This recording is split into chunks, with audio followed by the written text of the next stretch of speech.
Welcome to Man Does Tech, where I solve the problems you didn't even know you had. You begin by grabbing the night shift scissors assigned to Paulie's station and inspecting them closely for any damage. You want to confirm the pivot is secure and blades align. This prevents miscuts and injuries. Once done, sanitize the handles and blades with a 70% alcohol wipe and let them air briefly.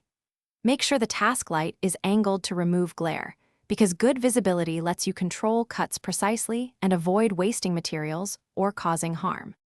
You position the material on a flat surface and anchor it with your non-cutting hand so it won't shift.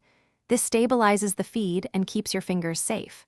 Then you choose the cutting zone, the tip for detail, the center for long straight cuts, maintaining about a 45 degrees angle for consistent shearing. Once in motion, make smooth, full-close strokes rather than short sawing moves, because continuous closure produces a cleaner cut and reduces stress on the pivot and blade edges. You finish by wiping the blades and removing any residue, then apply a single drop of light oil to the pivot and cycle the scissors open and closed 5 times to distribute lubricant.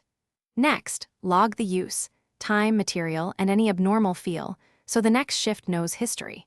Store the pair in its labeled slot locked away. If the scissors become dull or jam, tag them OUT and swap in a spare immediately, because continued use risks damage and safety incidents. Thanks for watching.